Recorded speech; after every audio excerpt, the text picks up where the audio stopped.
Okay, so now we're going to do a section just exclusively about the vagina, starting with a little review. So, of course, we just previously talked about the cervix, that lower part of the uterus that opens into the vagina, and then the vagina itself, which is this tube with accordion-like folds in it called rugae that allow it to expand. It does have a middle muscular layer, so it can contract and squeeze a little bit. But then that inner mucosal layer is really important because it has that durable and resilient stratified squamous epithelium. And so, of course, that stratified squamous epithelium ends on the surface of the cervix, and we have the squamo-columnar junction, where then we get that simple columnar epithelium, which is only one cell layer thick. So as we've talked about, that's a really important region because that is where the HPV virus likes to live. All right, so we're going to talk a little bit more about the vagina. And the vagina is not sterile, right? Fingers go in vaginas, tampons go in vaginas, penises go in vaginas, all kinds of things go inside vaginas. They are not sterile. There are many types of bacteria and fungi that normally live there. And if you have the appropriate balance, they actually help to keep it clean and functioning well. So if everything is as it should be, the vagina actually keeps itself very clean and healthy. So what we see in this microscopic image here is I'm going to outline one of those squamous cells. Here's another one. Right, so we've got three little cells here, each with their nucleus. Those are just the normal vaginal cells. And then we see these little purple things here. And those little purple things are bacteria called lactobacilli. In a normal healthy vagina, the lactobacilli are the most dominant type of bacteria that you would find inside the vagina. And lactobacilli is very similar to the bacteria that's used to make yogurt. So if you've ever noticed that the vagina has a kind of tangy or yogurt-like odor or taste, that is why, and that's totally normal. Keep in mind, it shouldn't smell fishy per se. If it smells like old fish, then that means you've got some different bacteria growing in the vagina, and that can create some problems. So these lactobacilli are really important for maintaining the vagina in a nice harmonious balance. The way this works is that the vaginal epithelial cells secrete glycogen, which is a type of sugar. So they basically secrete food for the lactobacilli bacteria in response to estrogen. So the lactobacilli feed on the glycogen, and then as a byproduct of them breaking that down, they create acidity in the vagina. So the normal pH in the vagina is 3.5 to 4. So if you remember, any pH less than 7 is acidic. So here's a pH scale, and we can see, water is neutral, of course, so that's 7. Here's a tomato. They're pretty acidic at 4. Here's vinegar, a little less than 3. And the normal vagina, right, is kind of in between a vinegar and a tomato in terms of its acidity.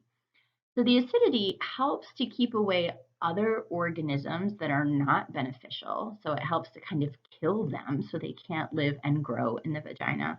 But it also kills sperm, as you might remember.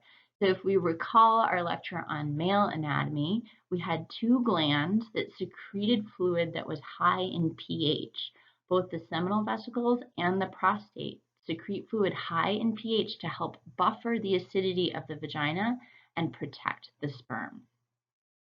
So a normal healthy vagina will have lactobacilli, and it will be acidic with a pH of about 3.5 to 4. The nerve supply of the vagina is interesting. So we have to remember way back when we talked about fetal development. And the top of the vagina actually formed from when those Mullerian ducts fused together. So when the Mullerian ducts fused together, they formed the uterus and the upper part of the vagina. The lower part of the vagina, the lower 2/3, forms from the urogenital sinus and kind of grows in from the outside. So the reason why that's interesting is because they kind of have their their history and their heritage from different places, so their nerve supply comes from different places. So the lower vagina down here is supplied by the pudendal nerve. Now, the pudendal nerve is what we call a somatic nerve. It's the type of nerve that supplies skin and muscle.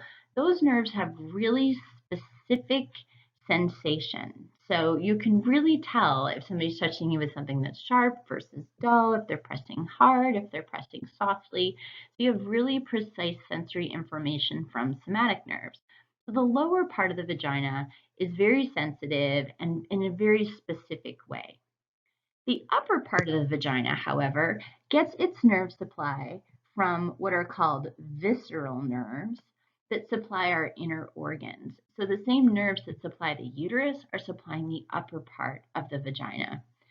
These nerves don't give you very specific sensory information, just kind of diffuse general signals. So the sensation in the upper part of the vagina is not nearly as specific as what there is in the lower part of the vagina.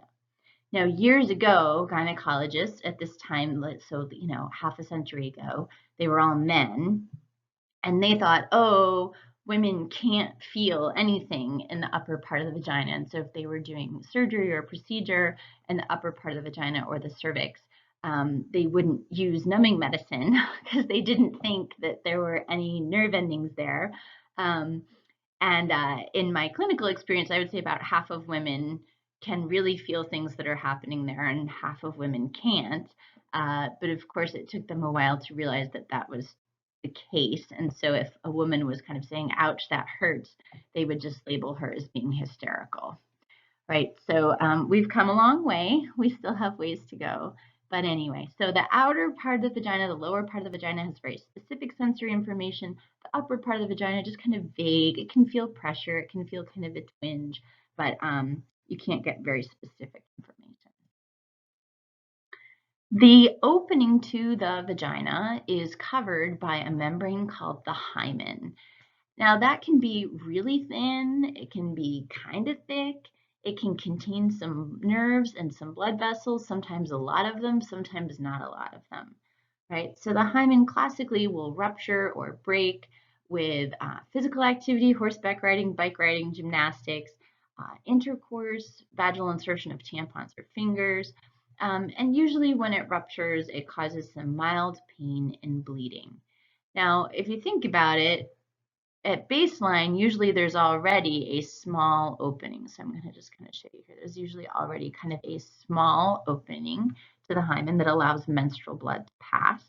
But then when the hymen ruptures, we have this bottom right picture here, and you'll have a little slightly raggedy ring of tissue. And then there's the opening to the vagina there. The presence or absence of a hymen, however, is not a reliable indicator of virginity. Some hymens are really flexible and won't rupture with a lot of sexual activity. Some are very fragile, can rupture easily with a variety of different activities. So it's not at all reliable, even though in some parts of the world it's a lot of importance is placed on whether the hymen is intact or not. There can be some differences, some abnormalities in the shape of the hymen, and that's what these other pictures are here. This one where it's just a little bunch of dots, that's called a cribiform hymen. Obviously, that isn't going to allow for intercourse, but it will allow for passage of menstrual blood flow. And then to the right of that, we have the septate hymen. This is not all that uncommon. I've definitely seen a few patients with this over the years. A septum means a wall, and you can see there's kind of a dividing line down the middle. A person who has this type of hymen will likely have difficulty or pain or an inability to have intercourse. If they have that, it's something we can take care of really quickly and easily in the office. It takes less than 20 minutes, and they do just fine.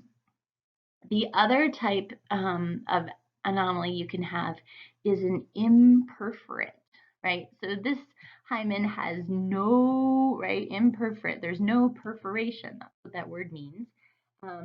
There's no opening to this hymen. And so what will happen in this case is when the young woman goes through puberty and starts to have menstruation, it won't come out. And she may not realize that she's menstruating because none of the blood can come out.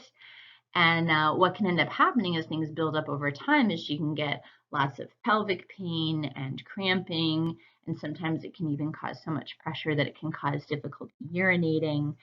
So this is not common, but it does happen. And so that is called imperforate hymen. All right. Here's a couple pictures. So this is an annular hymen. This is one with just a very small opening, and I think you can appreciate it looks like that tissue is really quite thick. So that may not break on its own. That person might need some intervention. Here's an example of a septate hymen. We can see that little band of tissue going down the middle. This is a very young person. Over here, we have a more mature person, and you can see just these little bits left over from when the hymen ruptured. So that's a very normal appearance. Just to orient you a little bit, here we have out here, right, there's one labia minora. Here's the other labia minora. Right here is the opening to the urethra, or the urethral meatus in females. It's very subtle and hard to see. And then here we have the ruptured hymen and the opening to the vagina.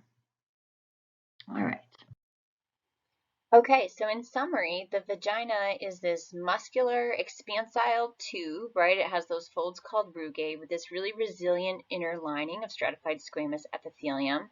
The normal environment, a normal healthy vagina, has lots of lactobacilli, bacteria living in it, and they produce hydrogen peroxide, which creates an acidic environment.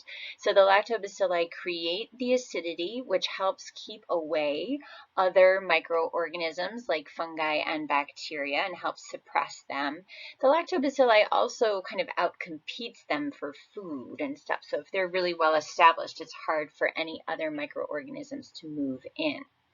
The nerve supply is really interesting and reflects the origination of the different structures. So remember, during fetal development, the upper part of the vagina developed from the Mullerian ducts, as did the uterus and fallopian tube. So the nerve supply to the upper vagina is very vague because it just comes from these inner pelvic nerves, whereas the lower vagina, which formed from the urogenital sinus, has a nerve supply from the pudendal nerve, which gives you very specific sensation, right? The same nerve that gives you sensation for the external genitalia also supplies the lower vagina. And then finally, there's the hymen, which is a membrane that partially covers the opening or introitus of the vagina. It may or may not be present in someone before or after first intercourse. It's not a reliable indicator of virginity at all. And there can be some differently shaped hymens, which we call variants, and the most common one that I see in the clinic is the septate. The septum means wall, so you have that little wall kind of down the middle. So that's it for the vagina.